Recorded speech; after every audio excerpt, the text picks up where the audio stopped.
Hi guys, welcome back gamma study point channel में आपका स्वागत है।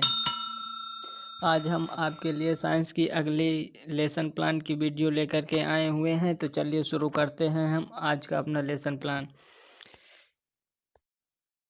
तो सबसे पहले हमें हर लेसन की तरह हमें सबसे पहले पाठ्य योजना संख्या डाल लेनी है। इसके बाद विद्यालय का नाम हमें डालना है जहाँ पर हमें जो है तो टीचिंग करानी है। इसके बाद आपको कक्षा अथवा क्लास में 8 डाल लेना है। वर्ग में आपको डाल लेना है। इसके बाद कालांश में आपको 4th डाल लेना है। इसके बाद समय अवधि में आप डाल दीजिए 35 मिनट। इसके बाद डाल दीजिए आप दिनांक जिस दिन आप इस लेसन प्लान को तैयार कर रहे हैं।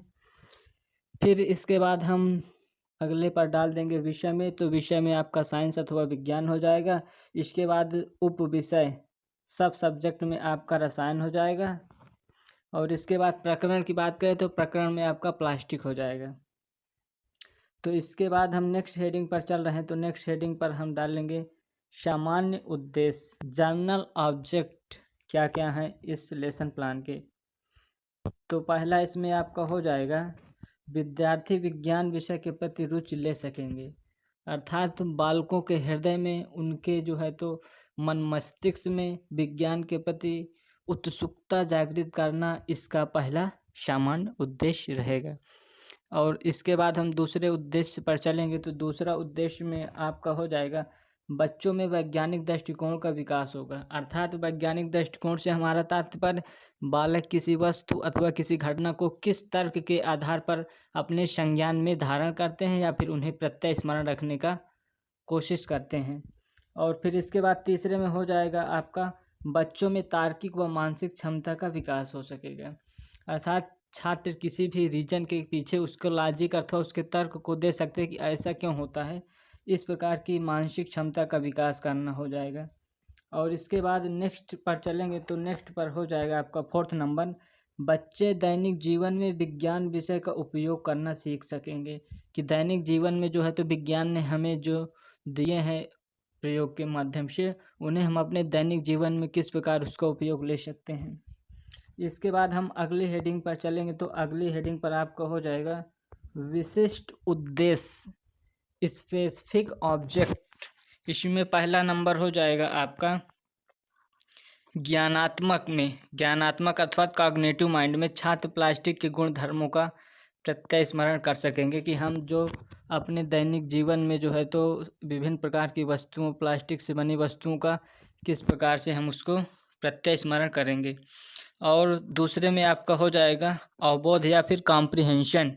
इसमें हम छात्रों को प्लास्टिक के प्रकार की व्याख्या करेंगे कि कितने प्रकार की प्लास्टिक होती है, कौन कौन से इसके गुण हैं। इसके बाद 3rd पर चलेंगे। तो 3rd नंबर पर आपका हो जाएगा कौशलात्मक। स्किल में छात्र प्लास्टिक के प्रकारों का चार्ट द्वारा प्रदर्शन कर सकेंगे, अर्थात यहाँ हम डिमॉन्स्ट्रेशन मेथड का प्रयोग करके बालकों को इसको प्रदर्शित करेंगे।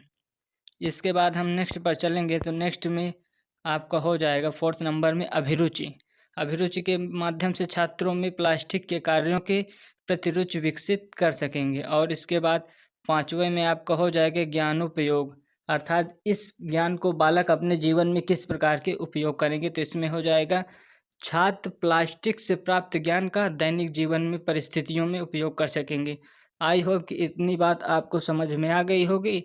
इसके बाद हम नेक्स्ट हेडिंग पर चल रहे हैं। तो नेक्स्ट हेडिंग पर आपकी हो जाएगी सहायक सामग्री, हेल्पिंग मटेरियल्स। किन किन टूल और टेक्निक का हम सहारा लेंगे बालकों को इसे जो है तो आत्मसात कराने के लिए, उन्हें समझाने के लिए। तो इसमें आपका हो जाएगा चाक, डस्टर, लपेट, श्यामपट्ट, चार्ट, संकेतक इत्यादि चीज़ों का हम प्रयोग करेंगे।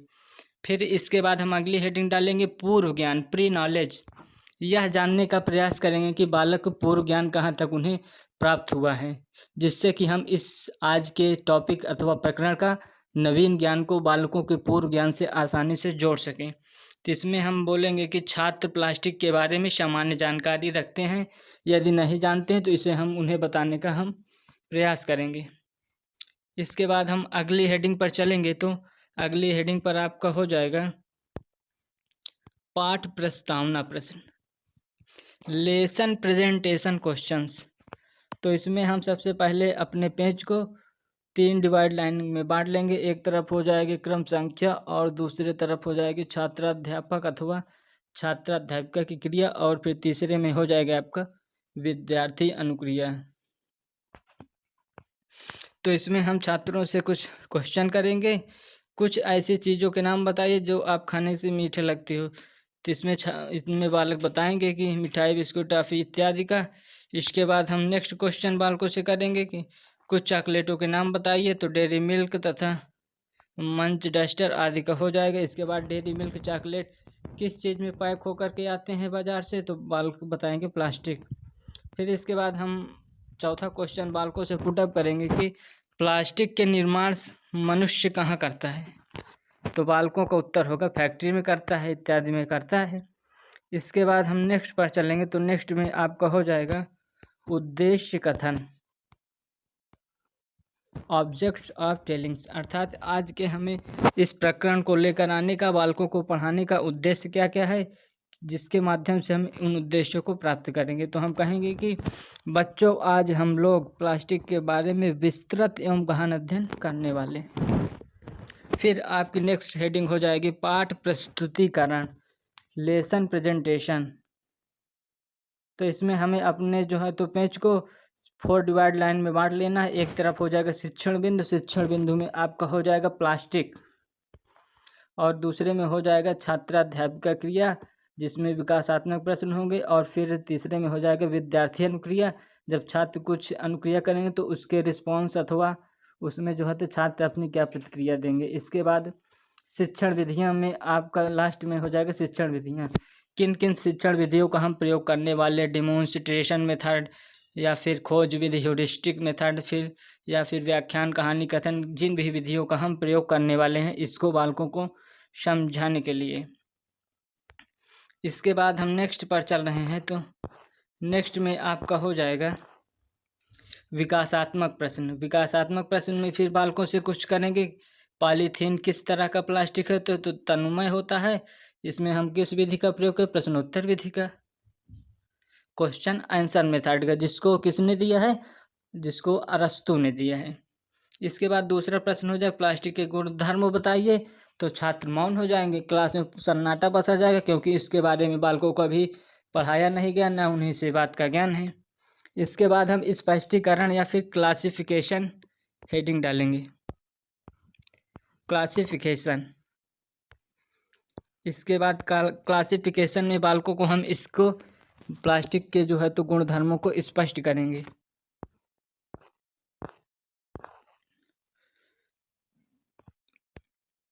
इसके बाद आपकी अगली हेडिंग हो जाएगी श्यामपट्ट कार्य, ब्लैक बोर्ड वर्क। तो सबसे पहले हम उसमें श्यामपट्ट में प्रकरण में प्लास्टिक डालेंगे और प्लास्टिक के काइंड ऑफ प्लास्टिक के प्रकार बताएंगे। तो हम प्लास्टिक के 2 प्रकार हैं, एक तन्मय अथवा तापद्रण, एक होता है पॉलीथीन, दूसरी हो जाएगी आपकी बाइकेलाइट। फिर इसके बाद हम उपयोग बताएंगे बालकों के कि इन प्लास्टिक के उपयोग क्या है। तो इसमें हो जाएगा बिजली के तारों के रोधन में, कृषि सिंचाइयों के पाइपों में, हम जो अपने दैनिक जीवन में वस्तुओं को देखते हैं, विद्युत इस्त्री तथा विद्युत केतली, हत्थे में बिजली के स्विच आदि बोर्ड में हम बाइकेलाइट का प्रयोग करते हैं। इसके बाद हम कुछ नेक्स्ट पर चलेंगे। तो हम प्लास्टिक के कुछ गुणधर्म की चर्चा करेंगे कि प्लास्टिक के क्या गुण होते हैं, उसकी क्वालिटी क्या क्या होती है, कौन कौन सी चीज़ उसमें होती है। तो विद्युत ऊष्मा का कुचालक होता है। इसके बाद दूसरा हो जाएगा आपका अक्रियशील, अत्यधिक ताप सहने वाला होता है। इसके बाद जो है तो 4th हेडिंग आपकी हो जाएगी गुण में हल्का होता है, और 4th में आपका हो जाएगा धातुओं से सस्ता पड़ता है। इसके बाद हम नेक्स्ट पर चलेंगे। तो नेक्स्ट में हेडिंग पर आपकी हो जाएगी बोधात्मक प्रश्न।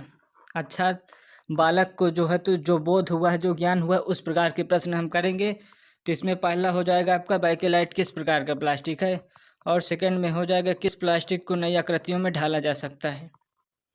फिर हम कुछ पुनरावृत्ति के प्रश्न बालकों से करेंगे, और इसके बाद हम अगली हेडिंग डाल देंगे मूल्यांकन प्रश्न।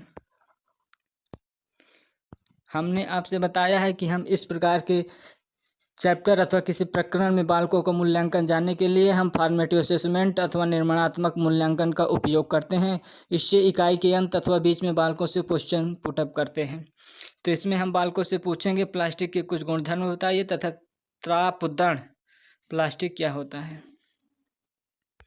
इसके बाद हम अगली हेडिंग डालेंगे निरीक्षण कार्य ऑब्जर्वेशन वर्क, कि हम जो है तो बालकों का निरीक्षण करेंगे कि उन्हें इस प्रकरण अथवा इस अध्याय को आत्मसात करने में कहाँ तक उन्हें जो है तो सफल हुए हैं या फिर उन्हें इस पाठ के माध्यम से कितनी जानकारी प्राप्त हुई है, इसको हम जानने का प्रयास करेंगे। फिर इसके बाद हम अगली हेडिंग डालेंगे गृह कार्य, बालकों को कुछ देंगे, गृह कार्य देने के बाद उसे हम अगले दिन उसे जांचने का प्रयास करेंगे तथा बालकों को जो है तो सकारात्मक पुनर्बलन देने का प्रयास करेंगे। तो आज की वीडियो यहीं पर समाप्त होती है प्रिय विद्यार्थियों। यदि वीडियो आपको अच्छी लगी हो, इन्फॉर्मेटिव लगी हो तो लाइक करें तथा अपने सभी मित्रों के साथ शेयर करें। चैनल को सब्सक्राइब करके बेल आइकन के बटन को ज़रूर प्रेस करें, जिससे आपको आने वाली कोई भी वीडियो मिस ना हो।